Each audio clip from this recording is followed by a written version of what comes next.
Shalom, bendito seja o nome do Senhor. Nós estamos aqui novamente, na certeza de que o Senhor fez esse dia para nós glorificarmos e exaltarmos o nome dEle. Estejamos atentos para os comandos do Espírito Santo, porque se estivermos sempre na direção do Espírito Santo, esse dia realmente glorificará o nome do Senhor. E o Espírito Santo só direciona a gente para a palavra, porque ele trabalha em cima da palavra. Por isso, nós já vamos começar com o nosso estudo do terceiro capítulo de Êxodo. Êxodo, capítulo 3. E antes eu quero mostrar para vocês que não fiquem preocupados, porque sempre eu não completo o capítulo, fica sempre o capítulo pela metade, mas vocês têm a oportunidade de ligar para o telefone 34216143 e marcar o nosso encontro no gabinete para nós conversarmos sobre a palavra que você estiver necessitando de esclarecimento. Tenho confiança que o Espírito Santo é o teólogo dos teólogos e eu quero estar na dependência dele e nós estudaremos juntas a palavra. Será ótimo. Então, fique tranquila, qualquer dificuldade, nos procure. Não se esqueça das recomendações, a nossa máscara. Por enquanto não podemos nos abraçar ainda, mas Deus vai trazer esse novo tempo. A glória da segunda casa será maior do que da primeira. Nós vamos abraçar nossos irmãos com muito amor. Isso é que é importante. Não vamos simplesmente abraçar por abraçar, porque alguém mandou abraçar, mas vamos abraçar com muita alegria no nosso coração. Então está vindo aí a glória da segunda casa. E nós também queremos lembrar para vocês que estamos gravando no YouTube, temos os vídeos. Essa live agora das 5 horas já está sendo gravada pelo YouTube para você poder estar com isso documentado. Sabemos que a live só passa 24 horas e você vai ter esses vídeos com esse assunto todo o tempo que Deus nos permitir. Temos também o horário do Facebook, que para você que não tem Facebook, você vai no YouTube e vai encontrar também a live do Facebook gravada lá em vídeos no YouTube. Temos a live das 18 horas, para você que não assiste nas 18 horas, já sabe que tem esse vídeo também lá no YouTube. Não se esqueça de se inscrever no nosso canal, sua inscrição é muito importante e convide outras pessoas que você conhece a se inscrever no nosso canal, que elas estarão também sendo edificadas juntamente com você.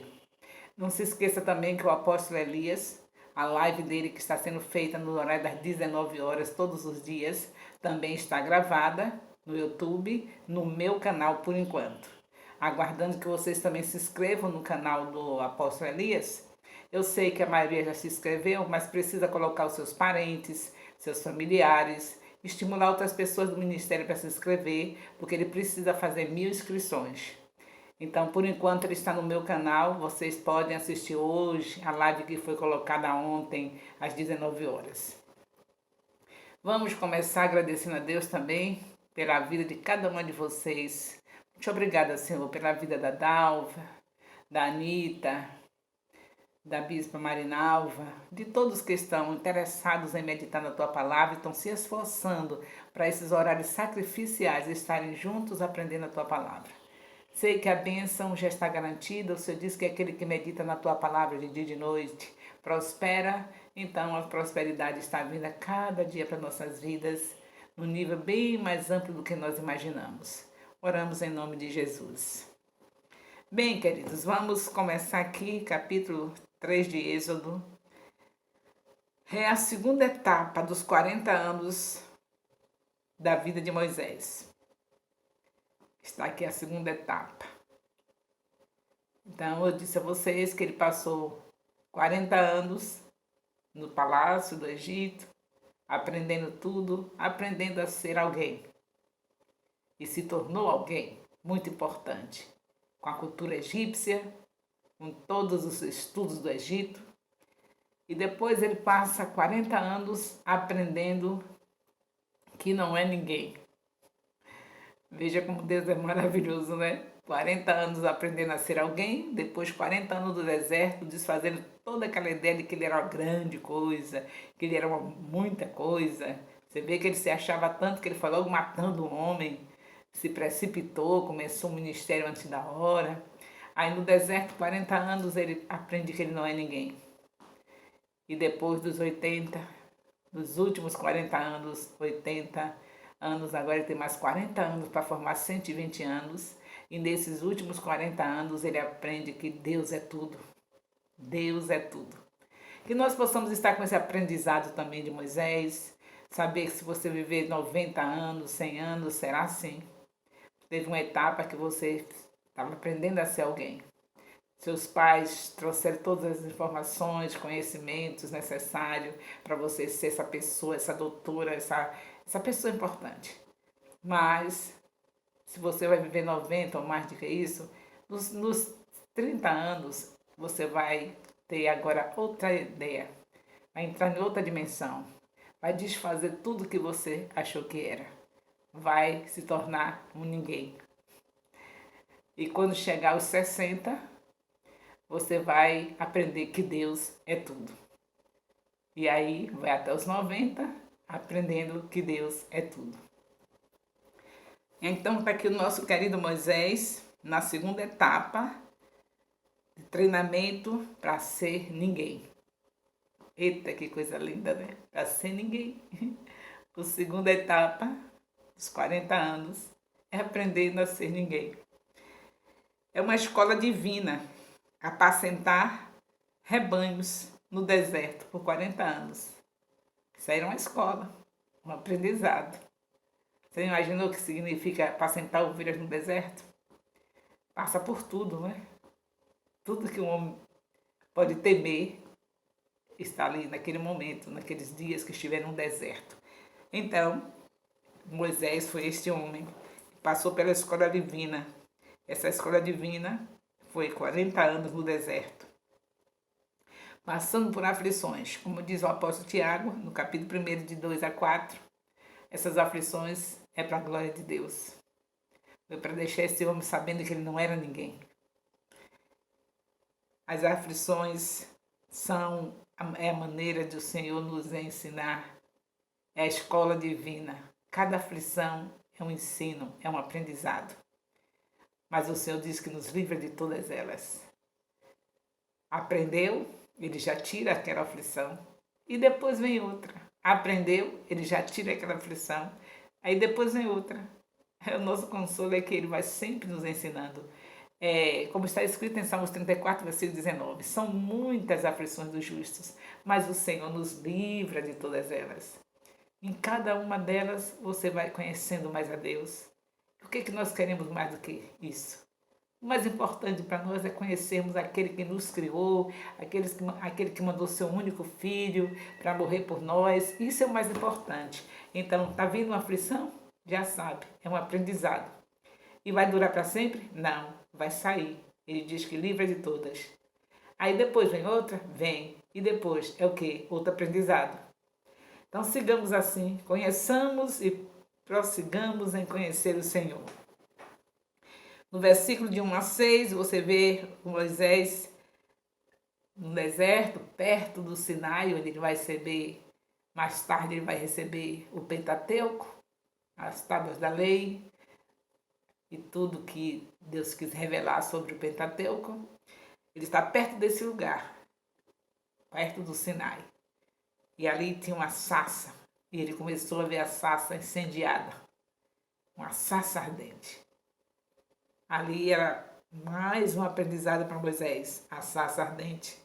Ele aprendeu que não se pode se encontrar com o Senhor sem reverência. Ele viu a sarça e ele foi por curiosidade. Mas nós não podemos nos aproximar de Deus por curiosidade, com irreverência. E Moisés aprendeu isso também. Não é espiritualidade, mas a ignorância. Ninguém pense que é a espiritualidade de alguém que leva alguém a ser irreverente com Deus. Eu lembro-me do dia que o apóstolo, depois de muito ele ter falado, já tinha falado muitas vezes, particularmente com alguns discípulos do ministério envolvidos no louvor, que não queria aquelas músicas que falam que Deus é você, você, você.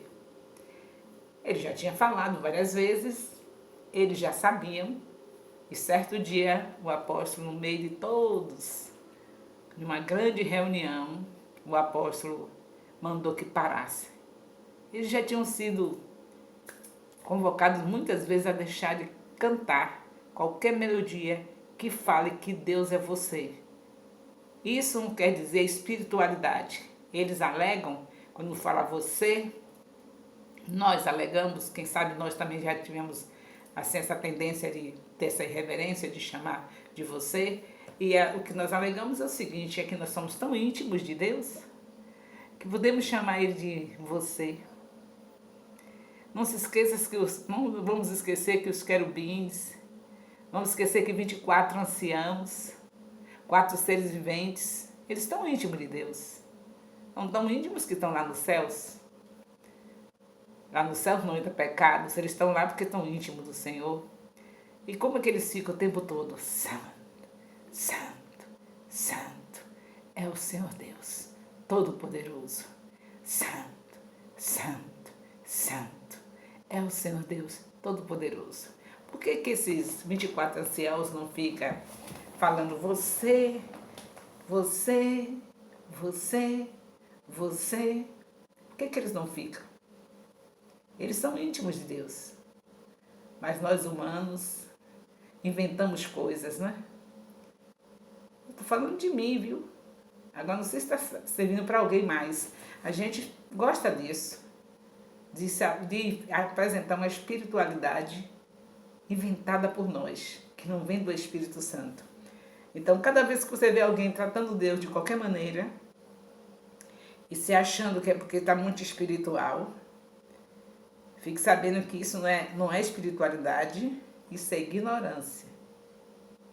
Eu não vou dizer, eu acho que o termo mais leve para dizer é que a pessoa é ignorante, não está sabendo realmente quem é esse Deus. E nós oramos para que nós, qualquer um de nós que façamos isso, venhamos a ter a visão aberta pelo Espírito de Deus, para não pensarmos que tratar Deus de você ou qualquer outro termo irreverente é que mostra a nossa espiritualidade. Nós vemos Abacuque, capítulo 2, versículo 20, Salmos 93, de 1 a 5, 1 Timóteo 6, de 14 a 16, Romanos 11, 33, Isaías 6, de 1 a 2, são versículos da Bíblia que mostram como Deus é santo, como nós devemos ter reverência quando chegarmos diante dele. Então tenhamos cuidado com isso, porque temos que entender que ele é nosso Pai. Isso é uma verdade. Mas porque Jesus pagou o preço, não é porque a gente merece. Então é nosso Pai, mas temos nossas reservas. Não vamos chegar diante dele de qualquer jeito, você para lá, você para cá. Ele é santo, santo, santo. E santidade é a base do trono dele.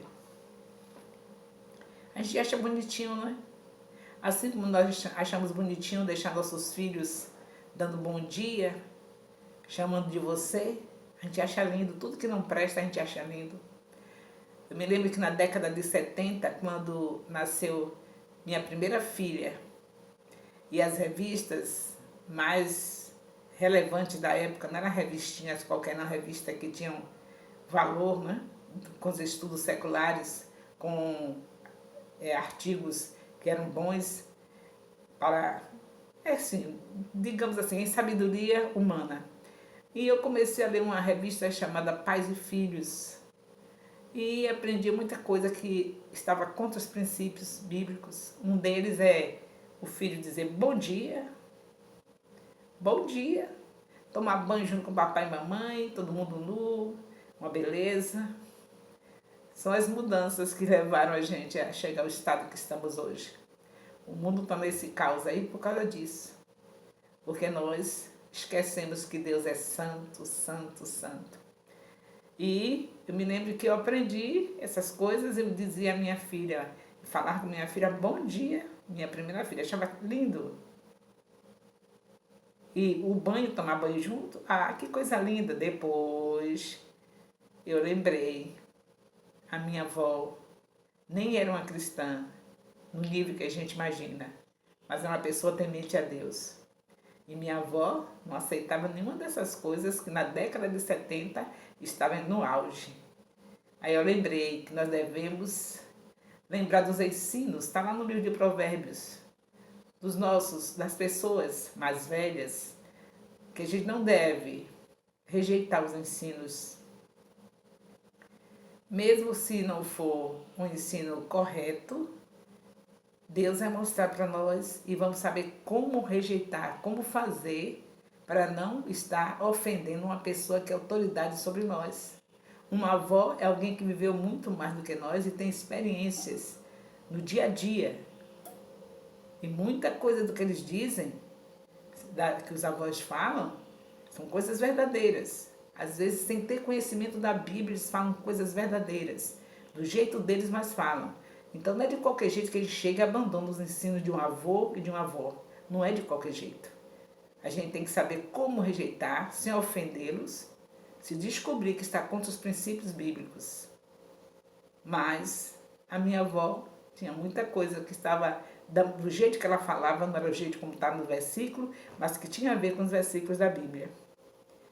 Muito ensino. E eu fui lembrando, e aí voltei. Mas quando eu voltei, já minha primeira filha já me falava, já estava tão acostumada a bom dia, que deu trabalho para tomar benção. Agora, graças a Deus, depois de adulto, todo mundo crescido, não tem nenhum deles que estejam com dificuldade de fazer isso. Mas precisamos saber o que é reverência, porque o nosso Deus exige isso. Já citei os versículos que você pode encontrar e outros mais que não estão aqui falando da reverência ao nosso Deus. E Moisés estava sem essa experiência, se aproximou e Deus disse: tira a sandália dos pés, Moisés. Aqui é a Terra Santa. Então ele está aprendendo. É os 40 anos do aprendizado para saber que ele não é ninguém. Bem, o Evangelho vem de acordo com o que você vê da promessa de Deus. O Evangelho é todo de promessa. E nós sabemos que aqui está acontecendo na vida de Moisés o cumprimento de uma promessa. Tudo isso é um preparo para que ele tire o povo de Deus para levar para a terra prometida. Está nesse sacrifício, né? Aprendendo agora a ser ninguém. Mas é assim que é a palavra de Deus. Tem promessas, o Evangelho também é cheio de promessas, e essas promessas tem que quebrar a gente um pouquinho. Tem que esmiuçar o nosso coração. Por isso que nós estamos meditando na palavra, porque a palavra é como um martelo que esmiuça a pedra. Que nós temos que estar com esses corações triturados, transformados realmente pelo Espírito Santo em coração de carne, para que nós possamos estar vendo naquele grande dia o Senhor despontar com poder e glória para vir buscar a sua igreja. Da mesma maneira como Deus está preparando Moisés, triturando Moisés. Olha, aquele jovem, não é, arrogante, que aprendeu toda a cultura do Egito, os melhores estudos, mata logo um homem, mas Deus não perde nada, né? Manda ele para fazer o aprendizado de mais 40 anos. Agora aprender a desfazer tudo que ele era. Não sou ninguém, não sou ninguém, não sou ninguém. Louvado seja Deus. 40 anos para descobrir que não é ninguém. E Deus se apresenta a ele e diz logo: tira a sandália dos pés, Moisés. Tira a sandália dos pés, Moisés. Você não é ninguém, Moisés. Você é doutor, você é isso, você é aquilo. São coisas que você ia precisar para lidar com o meu povo, mas não para se exibir, Moisés. Era necessário você ter aquele estudo, aprender a língua dos egípcios, aprender tudo que você aprendeu, era importante para o que eu quero usar você.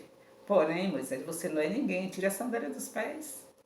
Tenha reverência, entenda que eu sou Deus. E Moisés descobre que ele é o sou.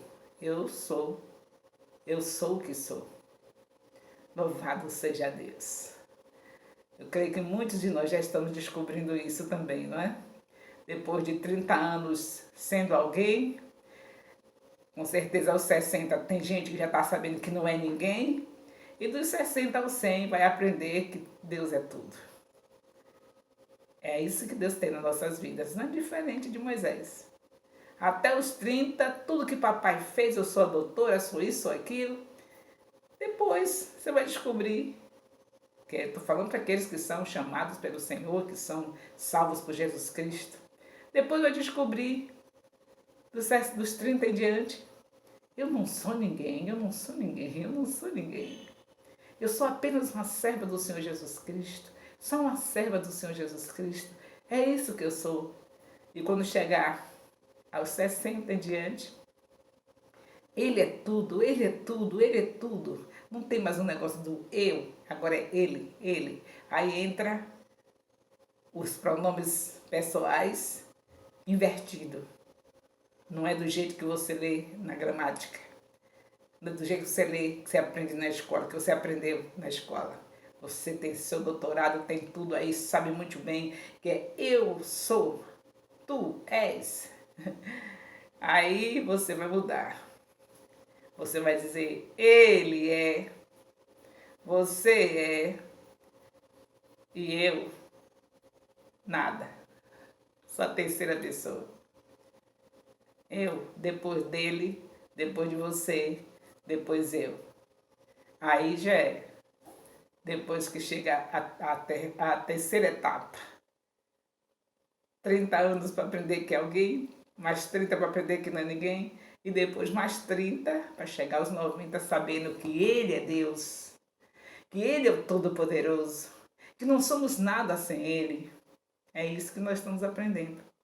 As que estão na minha fase, dos 70 anos, tem pouca gente nessa fase, não é? Aprendendo. Às vezes alguns endurecidos como eu, que chegam nessa fase, ainda dá tanto trabalho para Deus, mas vai chegar lá, vai chegar lá.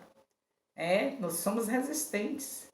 Já na fase de entender que Ele é tudo, ainda ficamos com resistência. Eu não sei se Moisés também não teve um pouquinho dessa resistência, mas ele conseguiu saber que Ele é tudo. Ele é tudo. Depois, na última etapa, dos 40 anos, ele ficou sabendo que Ele é tudo. Não quer dizer, nós estamos tendo lições maravilhosas aqui com Moisés, não é? Nós vemos que a sarça, o simbolismo da sarça ardente, nós sabemos que o fogo é um símbolo da presença de Deus. Os homens de Israel, eles estavam no fogo, mas não eram consumidos. Está simbolizando isso. Toda aquela família de 70 pessoas que estavam ali no Egito, que agora já está um mundão de gente, já cresceu bastante. Lembra que as mulheres começaram a parir, um filho atrás do outro. Eita, as hebreias maravilhosas, as hebreias férteis, Deus fez isso. E agora já está um mundão de gente. E eles estão passando pelo fogo. A sarça está simbolizando isso. Deus mostrando que o povo dele está passando pelo fogo, mas não será consumido. Oh, glória! Bendito seja o nome do Senhor. Você está passando pelo fogo, mas não será consumido, porque o mesmo Deus de Abraão, o mesmo Deus de Isaac, o mesmo Deus de Jacó, continua sendo o nosso Deus, o Deus da igreja. Afinal de contas, a trabalheira toda dele, pegar o Abraão e formar uma nação santa, foi por causa da igreja. Deus já sabia que Israel ia rejeitá-lo. Carlos fez tudo isso tão lindo para a igreja usufruir desse benefício, para nós sermos aqueles especiais filhos de Deus, para que Jesus nascesse ali e nos tornasse irmãos dele. Que coisa linda, né? Assim também com Israel, nós, igreja do Senhor, passamos pelo fogo, mas não somos consumidos. E não lembrar que nós não somos consumidos porque nós temos que estar sempre lembrando que tudo que estamos passando foi aquelas coisinhas que a gente saiu da direção do Espírito Santo. Então depois a gente colhe, está colhendo. Nós vemos que aqui o povo de Deus está no Egito, aprendendo tudo que é tipo de idolatria, de imundícia. Os filhos, desde pequeno, aprendendo que Pitá era um Deus que criou tudo, que Amon era um Deus que criou tudo, que as águas eram uma divindade, aprendendo tudo quanto é miséria de idolatria. Por quê? Que eles estão com 400 anos tendo uma lavagem cerebral de tudo imundícia de idolatria. Por quê? Porque lá, em Gênesis 10, nós estudamos Gênesis para ter as respostas da Bíblia. Para tudo ser respondido, ele é fundamento. Responde tudo na Bíblia. Deus começa assim, trazendo todo o princípio, todos os motivos que você vai encontrar lá adiante, você vai descobrir lá em Gênesis. Por que agora o povo de Deus, que você pode dizer, mas por que agora? Por que agora estou naquele sofrimento? Os filhos aprendendo, já estão esquecidos da história deles, eles só tinham história através do que os pais iam contando. E eles já estão se esquecendo, estão envolvidos com tanto sofrimento de escravidão e com tanto ensino miserável de idolatria. E por que esse ensino? Você lembra do nosso querido Noé, que amaldiçoou o seu filho Cã? E o Cã gerou um Nimrod? E o Nimrod é um deus chamado Sol. E a mulher dele, que era a mãe, a própria mãe, uma deusa chamada rainha chamada, como é que nós dizemos aí? Esqueci a expressão, mas está na Bíblia. Essa deusa que adora a rainha dos céus.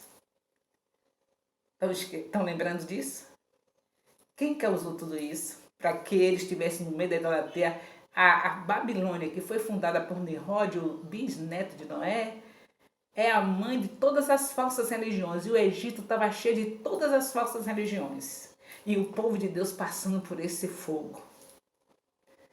Meu Deus, como é importante a gente valorizar a Bíblia inteira. A gente fica sem entender por que Deus, a gente fica sem entender, mas graças a Deus que a gente está crendo, que é a palavra, a gente passa por cima, mas a gente precisa conhecer mais a Deus, saber por que aquelas coisas estavam acontecendo. Não é que você não tivesse, você durante anos e anos estava estudando a Bíblia e sabendo que o povo de Deus passou por isso. Não é que você não tivesse crendo em Deus, mas não é melhor conhecê-lo mais? Não é melhor você saber que Deus não fez aquilo, que quem fez foi o próprio homem?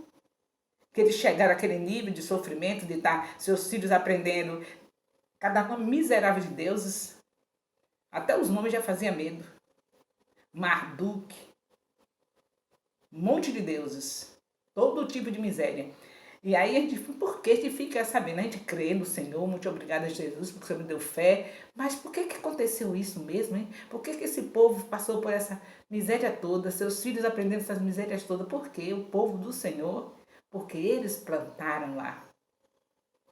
E Deus não tira a plantação que a gente faz. Plantamos abacaxi, vamos chupar abacaxi. Então eles plantaram lá. O Noé, quando amaldiçoou o filho, foi dar a origem a uma descendência maldita, a começar de Nimrod. A começar do filho, né? Mas o Nimrod foi o auge. Quando ele se decidiu ser um Deus, a história depois, se vocês quiserem, nós vamos repassar, mas agora não dá para fazer isso. Ele decidiu ser um Deus, recebeu o nome de Deus só. A sua mulher, que era sua própria mãe, recebeu o nome de Rainha dos Céus. E o seu filho, que ele diz que, com as bagaceiras dele, diz que ressuscitou, o nome de Talmuz. E todos esses três personagens, a Bíblia fala, lá em Ezequiel, você vai ver quando está o povo lá na idolatria, virado para o Deus Sol e adorando, virado para a Rainha dos Céus, as mulheres adorando a Rainha dos Céus, e o Talmuz. E essa figura da Rainha dos Céus com Talmuz é uma mulher com a criança no braço que até hoje rola no nosso meio. Até hoje. Você vai ter alguém que vai dizer assim, eu deixar minha Rainha dos Céus? Se vocês adorassem a Rainha dos Céus, eu também queria essa religião. Mas vocês não adoram a Rainha dos Céus, em outras palavras. Então, queridos, é necessário a gente estar aqui conhecendo Deus, a gente está conhecendo Deus. Ele é bom o tempo todo, o seu amor é incondicional. Para nós estarmos aqui é porque o Senhor é bom.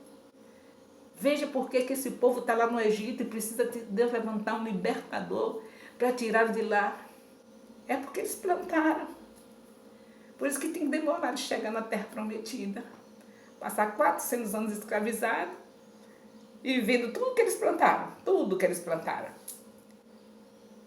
Então, queridos, vamos continuar conhecendo a Deus e amando mais. Quanto mais a gente sabe quanto Deus fez para que nós estivéssemos aqui, sendo salvos por Jesus Cristo, tendo o Espírito Santo dentro de nós, quanto mais a gente souber o que Ele fez por nós, mais tem que ser o nosso amor por Ele. Até esse amor Ele colocou no coração da gente, Romanos 5,5. Até para nós amarmos ao Senhor, é Ele que nos dá o amor. É brincadeira? Esse Deus é demais. Louvado seja o Senhor. Nosso horário já se esgotou, não é? Como eu estou aqui na unção de mestre, tem que falar e esclarecer direitinho, porque sabemos que quando é o mestre é assim, não é? Lento. Essa veia de mestre, todos nós temos que ter como filhos de Deus. Então, tem aqui aquilo lento, as horas passam mais rápido e a gente fica sempre na metade. Está aqui mais uma vez a gente sempre poder completar o capítulo. Mas vocês já entenderam, né? A maturidade enxerga as fraquezas da carne. É mais algo que temos que aprender do versículo 11 ao versículo 12 desse capítulo 3. Deixe-me fazer mais essa observação. Do 11 ao 12 está mostrando que a maturidade faz enxergar a fraqueza da carne. Quando nós estamos imaturos, a gente não vê o que está de errado em nós, não. Mas quando está maturo, pelo menos a gente vê que não é nada. Não é isso? E se vê que não é nada, já é o primeiro passo para a gente ver Deus aperfeiçoar o seu poder nas nossas fraquezas. Tudo que depende para a gente ser instrumento na mão de Deus, para Ele fazer com que a nossa fraqueza, Ele aperfeiçoe o poder dele, basta a gente reconhecer. Porque enquanto não chega nessa maturidade, como é que Deus pode fazer? Aí quando nós abrimos os nossos olhos e reconhecemos que não somos nada, aí já ficamos maduros, já estamos amadurecendo. E aí o Senhor vem e aperfeiçoa o seu poder na nossa fraqueza. Então que sejamos assim, não vai dar para terminar, mas vocês já sabem que estão convocados a estudar o capítulo individualmente, a me procurar se precisar de ajuda e rever os assuntos da live nos vídeos que estão no YouTube. Mas é bom me procurar nas dúvidas. Eu creio que eu vou ter um momento com minhas bispas, vou marcar um horário com elas, as minhas bispas, que o Senhor é o dono, mas que está debaixo da minha autoridade pela misericórdia de Deus, as minhas pastoras, minhas missionárias, que o meu trabalho é com as mulheres, como está escrito em Tito 2, versículo 3, eu tenho que cuidar das mulheres. Então, eu creio que nós temos a oportunidade de um encontro assim, para a gente, vamos guardando as dúvidas, o que não foi completo em cada lição. E aí vocês vão anotando e as dúvidas nós podemos tirar nesse dia que nós nos encontrarmos para estarmos pessoalmente falando de coisas concernentes ao reino de Deus. Em nome de Jesus, estejamos sempre nesse foco. Conheçamos e prossigamos em conhecer ao Senhor. Me resta dar aquele beijo no coração e dizer que amo vocês.